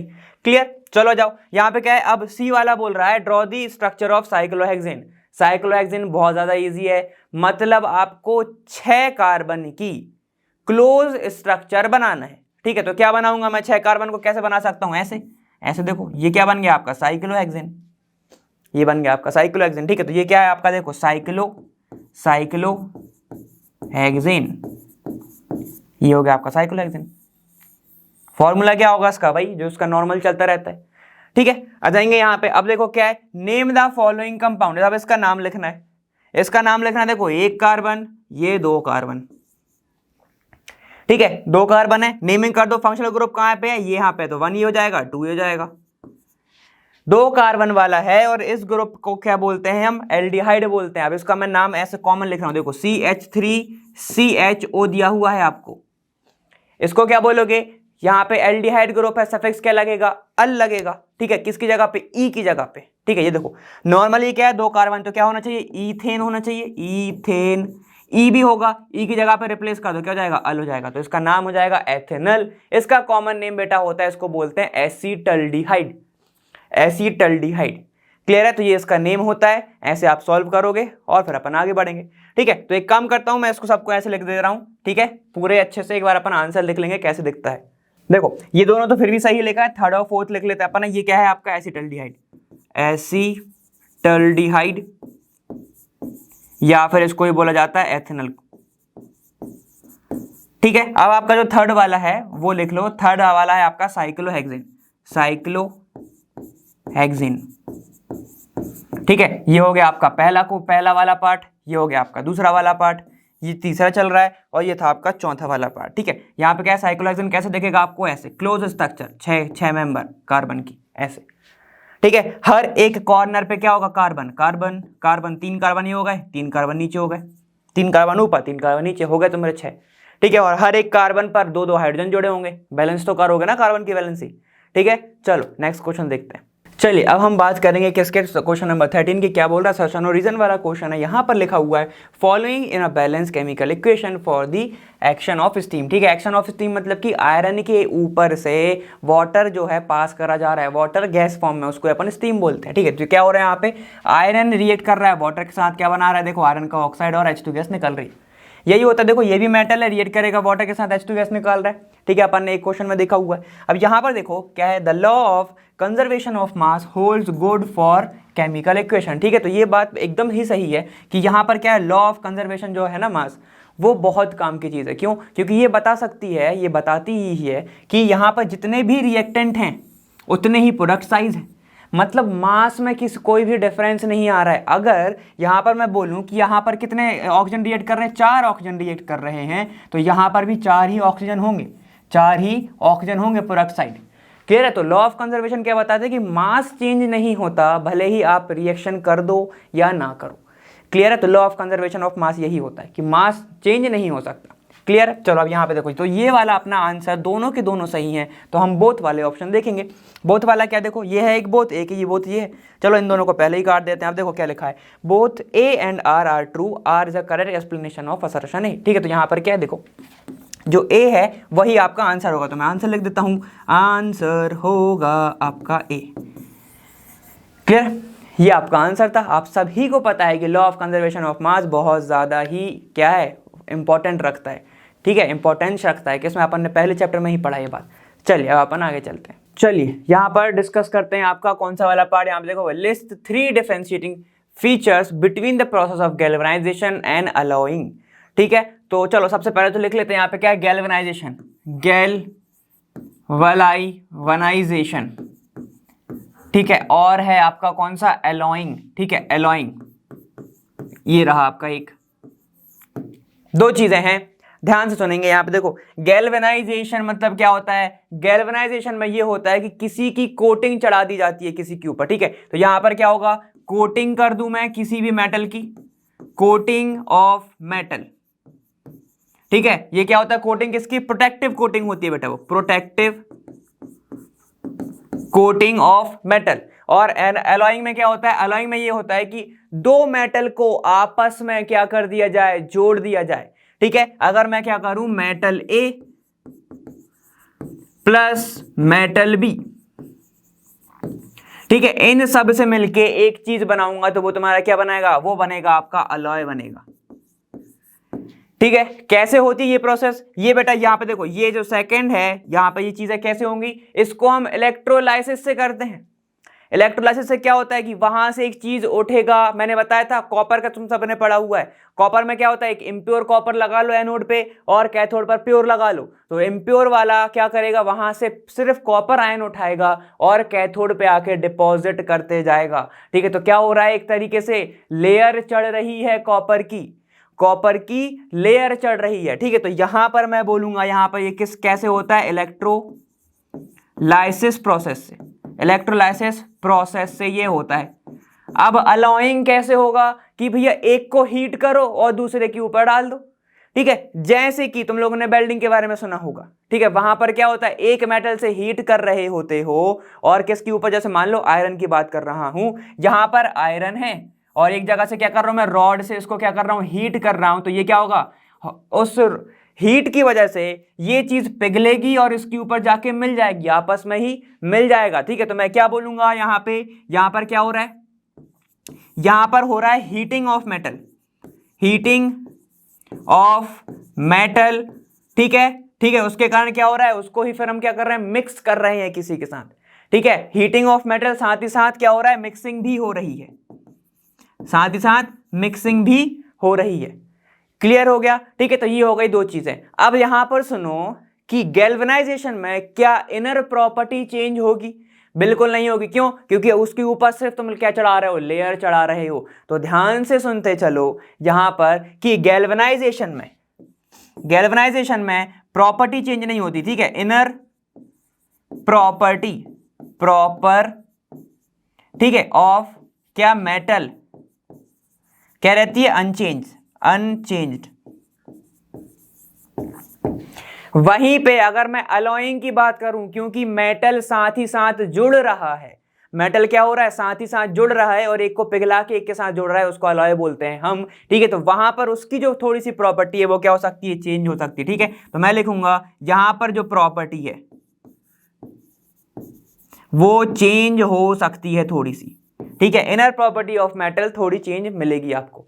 क्लियर है, तो यहां पर ये था आपका अलॉइंग के बारे में, ये था गैल्वेनाइजेशन के बारे में। ठीक है, गैल्वेनाइजेशन में आप एक प्रोसेस बता सकते हो कॉपर वाली, और ठीक है, जिसमें क्या हो रहा था, एनोड पे तुम लगाओगे इम्प्योर, फिर उस पे प्योर, वहां से कॉपर आयन उठेगा। ठीक है, एक बार अपन डायग्राम से समझ लेते हैं। देखो ये वाला, ठीक है, यहां पर रहेगा एनोड, यहां रहेगा कैथोड, यहां पर मैंने लगाया क्या, इम्प्योर कॉपर, तो Cu2 प्लस यहां से उठेगा। ठीक है, और इस पे आके डिपॉजिट होते जाएगा ऐसे।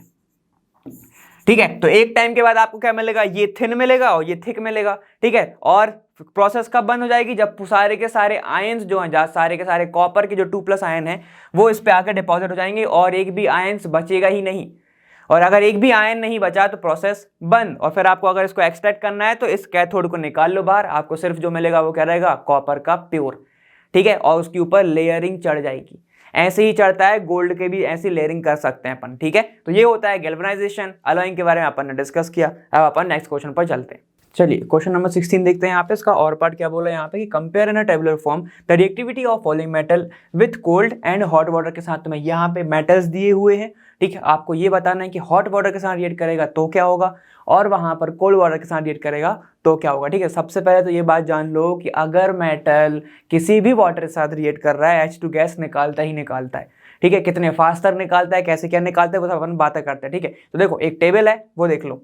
देखो ये रही आपकी टेबल। ठीक है, इसमें क्या है, देखो यहाँ पे मेटल्स लिखे हुए हैं, यहाँ पे क्या है आपका हॉट वाटर, कोल्ड वाटर। अब यहाँ पे कैसे कैसे रिएक्ट कर रहा है, जो सोडियम है तुम्हारा, ठीक है, ये रहा तुम्हारा सोडियम, रिएक्ट कर रहा है faster in hot water.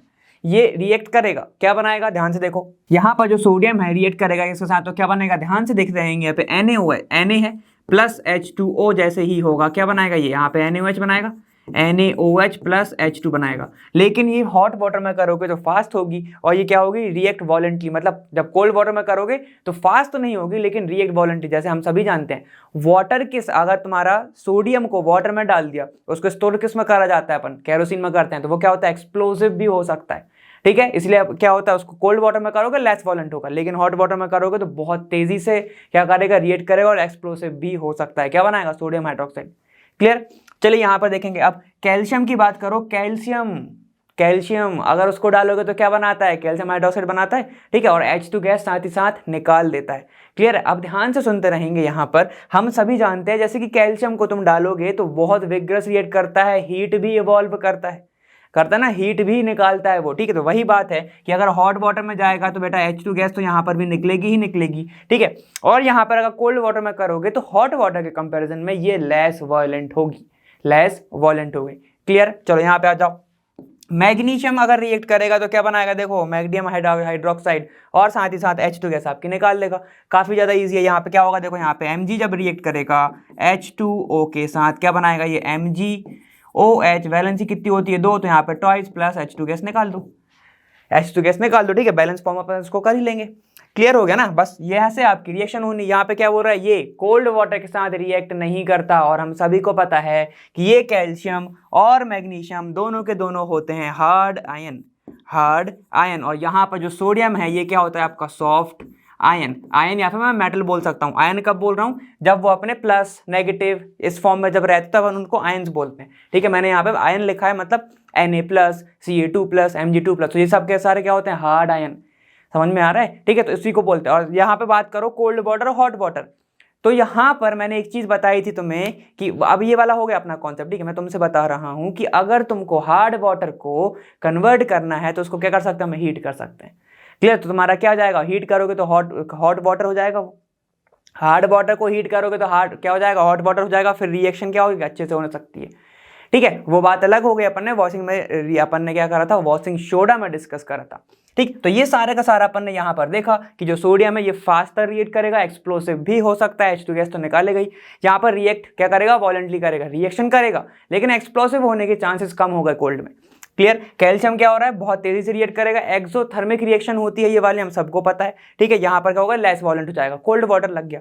Magnesium क्या करेगा, कोल्ड के साथ तो रिएक्शन ही नहीं करेगा, हॉट के साथ रिएक्शन करेगा, MgOH बनाएगा और साथ ही साथ हाइड्रोजन गैस भी निकाल देगा। अब एक कॉन्सेप्ट तुम लोगों को लिखा हुआ है कि फ्लोट करता है, कैल्शियम फ्लोट कर रहा है। तो क्यों कर रहा है, क्योंकि ध्यान से सोचना, अगर मैंने हॉट वाटर में कैल्शियम डाला तो क्या होगा, कैल्शियम के कुछ ऐसे क्रिस्टल होंगे। ठीक है, मान लेते हैं ये कैल्शियम का क्रिस्टल है, हाइड्रोजन गैस इसके ऊपर हो जाएगी एडजॉर्ब, और हमको पता है कि जो गैस है वो हमेशा अंदर नहीं रह सकती, सॉल्युबल नहीं होती है लिक्विड में। ठीक है, तो वो क्या होगी, सरफेस के ऊपर ऐसा फ्लोट करेगा। तो ऐसे मेटल आपको फ्लोट करते हुए दिखते हैं। मैग्नीशियम के भी ऐसे ही दिखते हैं, कैल्शियम के भी ऐसे ही आपको फ्लोट करते हुए सरफेस पे दिखते हैं। ठीक है, तो ये रहा अपना आंसर। अब नेक्स्ट क्वेश्चन पर चलते हैं। क्वेश्चन नंबर 17 सेट नंबर 4 क्या बोला, देखो अ कार्बन है, एक मेंबर है किसका, 14th ग्रुप का, forms a large number of carbon compound estimated to about 3 million, मतलब 3 मिलियन तक कंपाउंड बनाता है एक 14वां ग्रुप का, 14th ग्रुप का मेंबर जिसका नाम कार्बन है। ठीक है, ये बता रहे हैं why is this property not exhibited by other element of this group, ये प्रॉपर्टी दूसरे एलिमेंट क्यों शो नहीं करते सेम ग्रुप के। ठीक है, तो ग्रुप सेम है। ठीक है, ये क्या हो गया, ये रहा आपका ग्रुप 14। ठीक है, इसमें आता है कॉपर, वही सिलिकॉन वगैरह सब आएंगे। ठीक है, काशी गए संत प्रभु जैसे आप सभी ने याद करा होगा। ठीक है, ये रहा आपका कार्बन। कार्बन के पास हम सबको पता है कि इसके वैलेंस शेल में 4 इलेक्ट्रॉन रहते हैं जिसको हम बोलते हैं वैलेंसी इलेक्ट्रॉन। क्या बोलेंगे इसको, वैलेंसी इलेक्ट्रॉन बोल सकते हैं। और हम सबको पता है अगर तुम नीचे आते जाओगे ग्रुप में तो बेटा साइज तुम्हारा बढ़ता जाएगा, साइज आपका इंक्रीज होता जाएगा। क्यों, क्योंकि इलेक्ट्रॉन बढ़ रहे हैं, शेल बढ़ रहे हैं, इलेक्ट्रॉन क्या हो जाएगा फिर, क्यों, इसी के कारण न्यूक्लियस से अट्रैक्शन क्या हो जाएगा, वो वीक होने लगेगा। ठीक है, क्योंकि कार्बन सबसे पहला मेंबर है, इसका साइज भी क्या होता है, छोटा होता है। साइज क्या होगा, छोटा होगा एज कंपेयर टू नीचे वाले, इसके नीचे वाले जो मेंबर है जैसे सिलिकॉन वगैरह हो गया, जर्मेनियम वगैरह हो गया, इन सब से क्या होगा, इसका साइज छोटा हो। ठीक है, इस सबसे इसका साइज छोटा होगा, जिसके कारण क्या कर सकता है, इसका साइज छोटा है तो मतलब न्यूक्लियस के पास पावर है। ठीक है, न्यूक्लियस के पास पावर है कि क्या कर सकता है, ये आउटर मोस्ट इलेक्ट्रॉन को अट्रैक्ट कर सकता है और दूसरे इलेक्ट्रॉन को भी थोड़ा सा अपने पास उसको चार्ज देके अट्रैक्ट करके रख सकता है। लेकिन मैं बात करूं सिलिकॉन की या फिर नीचे और आते जाऊं तो क्या होगा, साइज बढ़ गया। ठीक है, उसका अट्रैक्शन न्यूक्लियस से खुद ही दूर हो गया तो दूसरे को अट्रैक्ट करके ही नहीं रख पाएगा। ठीक है, तो इसी के कारण देखो, एक तो वैलेंसी 4 है, तो इसको क्या बोलते हैं अपन, टेट्रा वैलेंसी बोलते हैं। ठीक है, इसका साइज छोटा है जिसके कारण ये दूसरे को क्या कर सकता है, अट्रैक्ट कर सकता है, एबिलिटी होती है उसके पास कि उसको अट्रैक्ट करने की। ठीक है, तो जिसके ही कारण इसके पास क्या होता है, इसी के कारण ये दूसरे एटम्स को क्या कर लेता है, ये अट्रैक्ट कर लेता है और ये कर लेगा। इसी प्रॉपर्टी को हम कैटिनेशन प्रॉपर्टी कहते हैं। क्या बोलते हैं, कैटिनेशन प्रॉपर्टी। एक बार और देखेंगे, सुनो। कार्बन सबसे पहला मेंबर, ठीक है, एलिमेंट किसका, 14th ग्रुप का सबसे पहला है तो साइज छोटा तो न्यूक्लियस का चार्ज ज्यादा, तो दूसरे को अट्रैक्ट वो कर सकता है, तो क्या बनाएगा, एक स्टेबल कॉम्प्लेक्स बनाएगा। क्लियर हो गया, जिसके कारण वो दूसरे एटम्स को भी अट्रैक्ट करके रखेगा और इसी प्रॉपर्टी को दूसरे एटम के साथ लंबी चेन बनाने की प्रॉपर्टी को बोलते हैं कैटिनेशन प्रॉपर्टी। अब डिस्कस करते हैं दूसरे एलिमेंट की, कार्बन से छोड़ के, उसके नीचे आएंगे हम, उसके 14 ग्रुप का सेकंड या थर्ड मेंबर। ठीक है, उनके बारे में डिस्कस करूं। वो उसका साइज बड़ा, न्यूक्लियस का अट्रैक्शन कम तो सामने वाले को अटैक करके वो रख नहीं पाएगा, तो कंपाउंड स्टेबल हो ही नहीं पाएगा। ठीक है, इसी के कारण यहां पर कैटिनेशन जो प्रॉपर्टी है कार्बन में अच्छी होती है, बाकियों में नहीं होती है। सिलिकॉन भी सिर्फ 8 कंपाउंड को तक होल्ड कर सकता है, उससे ज्यादा नहीं कर सकता। सुना होगा आपने 6 या 8 कंपाउंड बन के रखते हैं। सल्फर में भी ऐसी प्रॉपर्टी होती है। ठीक है, लेकिन ज्यादा लंबी नहीं हो पाती क्योंकि उनकी साइज बड़े और छोटे हैं। क्लियर है, तो ये इसका रीजन है, साइज पे पूरा मैटर है, तो आपको सॉल्व करना ही, और अपन ने कर ही लिया। अब अपन आगे चलते हैं। चलिए, अब अपन डिस्कस करेंगे 25th question. A cloth strip dipped in onion juice के अंदर एक क्लॉथ स्ट्रिप को डाल दिया, is use for testing liquid x. ठीक है, लिक्विड एक्स को टेस्ट करने के लिए। ठीक, the liquid X change its odour, उसने ओडर चेंज कर ली। ठीक है, which types of an indicator, onion juice. Onion क्या बताओ सबसे पहले तो, अनियन कौन सा इंडिकेटर होता है, उसको हम बोलते हैं ऑल्फैक्टरी इंडिकेटर। ऑल्फैक्टरी मतलब स्मेल देगा तुम्हें जब अगर एसिड होगा या फिर बेस होगा तो। क्लियर, आ जाओ, यहां पर क्या है, the liquid X turns blue litmus to red. अब बता दो यहां पे, अब तो समझ में आ गया होगा। ठीक है, अगर कोई भी चीज ब्लू लिटमस को चेंज कर रही है रेड में, तो लिक्विड कौन सा होगा भाई, एसिडिक होगा। क्या होगा वो, एसिडिक लिक्विड है वो। ठीक है, list the observation the liquid x will show on reacting with the following. अब एसिडिक लिक्विड तो है वो। ठीक है, अब एसिड कोई नहीं पता, कोई भी सपोज कर लो जो एसिड तुम्हें लेना। ठीक है, अगर जिंक के साथ रिएक्ट करेगा और सॉलिड सोडियम कार्बोनेट के साथ रिएक्ट करेगा तो क्या होगा, चलो लिख लेते हैं। Zn के साथ अगर रिएक्ट कर रहा है कोई भी क्या एसिड, मैं मान के चलता हूं HX है कोई भी, जैसे HCl हो गया, HF हो गया, HI हो गया, कुछ भी होगा वो एसिड है। क्लियर, तो देखो क्या बन जाएगा, आप H2SO4 भी सपोज कर सकते हो, सपोज करना है बस। ठीक, यहाँ पे क्या बन जाएगा, Zn के साथ एक सॉल्ट बन जाएगी Cl, ZnCl2 प्लस HCl निकल जाएगा। ठीक है, H2 निकल जाएगा यहाँ से। क्यों, मेटल की रिएक्शन अगर एसिड के साथ होगी तो हाइड्रोजन गैस निकलेगी ही निकलेगी। क्लियर, बैलेंस कर लेना, यहाँ पे 2HX लग जाएगा फिर। ठीक है, मान लो X तुम्हारा क्या है, Cl है, तो यहाँ पे हो जाएगा HX2, HCl2 और H2 निकल जाएगा। क्योंकि मैंने यहाँ पे X लिया तो आप ZnX2 भी लिख सकते हो, ऐसा ZnX2 निकल सकता है प्लस H2। ठीक है, ये आप लिख सकते हो।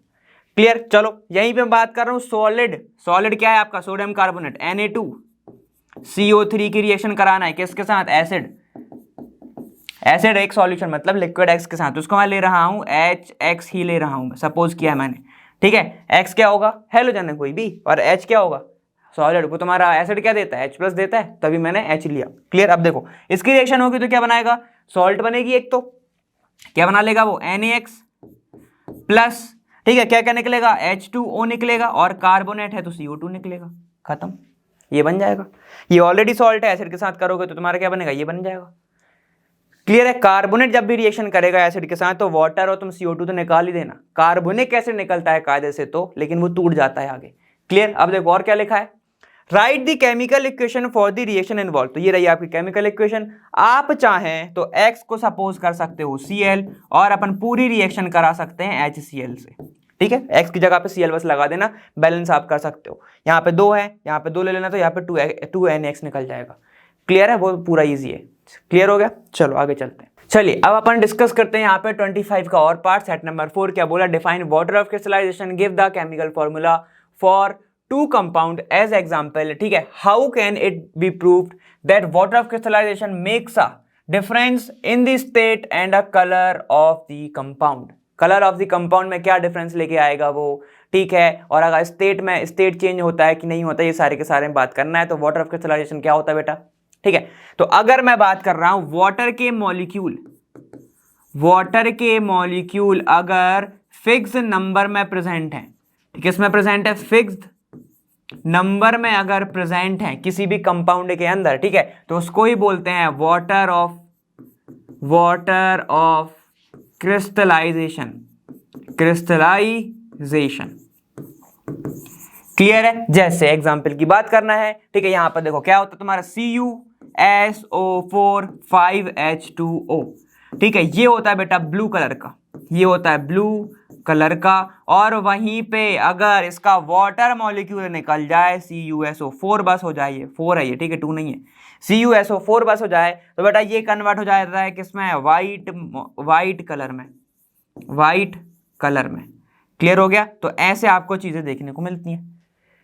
एक होता है आपका क्या, Na2CO3, ये देखो Na2CO3.10H2O, ये क्या है आपका वॉशिंग सोडा। ये हटा दोगे तो सिर्फ पाउडर बचेगा वाटर का, मतलब तुम्हारा Na2CO3 का, ठीक है। तो ये हो गए आपके 2 एग्जाम्पल। और इसी से मैंने बता दिया इस बारे से कि आपका अगर यहाँ पे वाटर निकल गया, ठीक है, वाटर ऑफ क्रिस्टलाइजेशन हट गया, fix the amount of water molecule निकल गए, तो क्या बचा है, देखो ब्लू कलर से कहाँ बच गया, सीधा व्हाइट कलर हो गया वो, ठीक है। तो यहाँ पर ये डिफरेंस क्रिएट करता है वाटर ऑफ क्रिस्टलाइजेशन, ठीक है। एक बार अपन वापस पढ़ लेते हैं, देखो डिफाइन वाटर ऑफ क्रिस्टलाइजेशन तो अपन ने बता दिया। Give chemical formula of 2 compound, देखिए ये 2 आपके कंपाउंड हो गए, ठीक।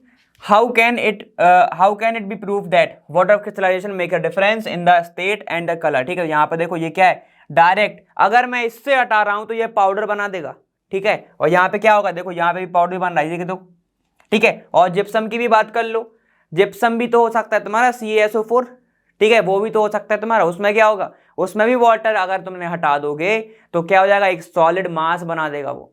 प्लास्टर ऑफ पेरिस की बात कर लो, उसमें भी फिक्स अमाउंट है कि नहीं, कैल्शियम सल्फेट हेमीहाइड्रेट, बिल्कुल याद है कि नहीं याद है, CaSO4.12H2O, ठीक है। CaSO4 कितने सारे तो हैं, .2H2O, है कि नहीं, ठीक है। ये सारे के सारे ऐसे हैं, देखो ये आपका जिप्सम हो गया, ये आपका प्लास्टर ऑफ पेरिस हो गया, कितने सारे हैं, यहाँ पे फिक्स्ड अमाउंट ऑफ वाटर है। देखो अगर मैंने यहाँ पर 3/2 भी बढ़ा दिया तो ये जिप्सम बना देगा, ठीक है। और अगर मैंने इसमें से आधा हटा दिया, 3/2 हटा दिया, तो क्या बना देगा, प्लास्टर ऑफ पेरिस बना देगा। देखो कितनी सारी चीजें चेंज हो रही हैं। क्लियर, स्टेट भी चेंज हो जाएगा अगर यहाँ पे मैंने कर दिया, सॉलिड मास बना देगा अगर मैंने इसको हीट कर दिया, वाटर ऑफ क्रिस्टलाइजेशन हटा दिए तो, ठीक है। तो बहुत सारे एग्जाम्पल ऐसे हैं, आप कुछ भी दे सकते हो, ब्लू विट्रॉल होता है, ठीक है, ग्रीन विट्रॉल होता है, बहुत सारे ऐसे एग्जाम्पल हैं। आप कोई भी एग्जाम्पल निकाल के, ठीक है, वाटर का मॉलिक्यूल हटा के बता सकते हो कि इससे कलर चेंज होता है। क्लियर, तो ये वाला क्वेश्चन आपके सामने ये था।